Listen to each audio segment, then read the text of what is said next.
24 గంటలు కాదు, నువ్వు ఇంటికి పోయేసరికి ఒక కార్యం చేయగలడు ఆయన.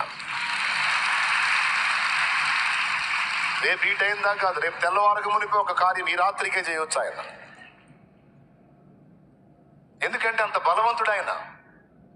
రేపు హిజ్కియా రాజ్యాన్ని ముట్టడి వేస్తానని రబ్షాకే పలికితే, ఈ రాత్రి యెహోవా దూత బయలుదేరి అష్షూరు వారి దండుపేటలో 185,000 మందిని మొత్తాడు.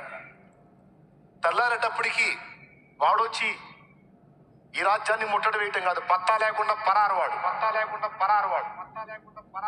వాడు ముట్టడి వేసేది ఎక్కడ? అడ్రస్ కూడా లేడు. మళ్ళీ రేపు ఈ టైంకి కాదు, నైట్కి నైట్ అయిపోయింది. అలాంటి బలవంతుడైన దేవుడు ఆయన చేతి కింద మనం ఉన్నాం.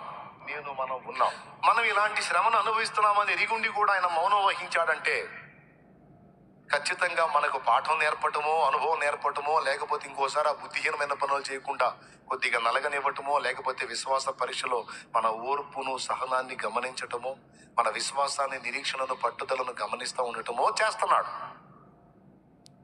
ఇదేదో ఓదార్పు కోసం, ధైర్యం కోసం చెప్పట్లా, వాక్యానుసారంగానే నేను చెప్తున్నా, నా సొంత మాటలు కాదు.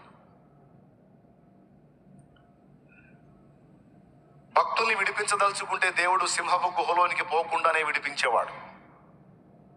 అతని మీద కేసు వచ్చినప్పుడే పరిష్కారం అయిపోయేది, రాజు ఆజ్ఞనే నెరవేరేది. అందరూ వేరు, దానియేలు నేను వదిలేస్తున్నాను అన్నాడు రాజు. కానీ వాళ్ళేమన్నారు, ఒక కంట్లో బెల్లం ఒక కంట్లో సున్నం పెడతావా? అందరికి ఒక న్యాయము, దానియేలుకు ఒక న్యాయమా? ఎట్లెట్లా కుదరదు. దేవుడు తలుచుకుంటే ఆ ఆజ్ఞనే స్థిరపరిచేవాడు. కానీ రాజు ఆజ్ఞ కూడా వీగిపోయింది అక్కడ. ఖచ్చితంగా దానియేలు సింహాల గుహలో పడవేయబడ్డాడు.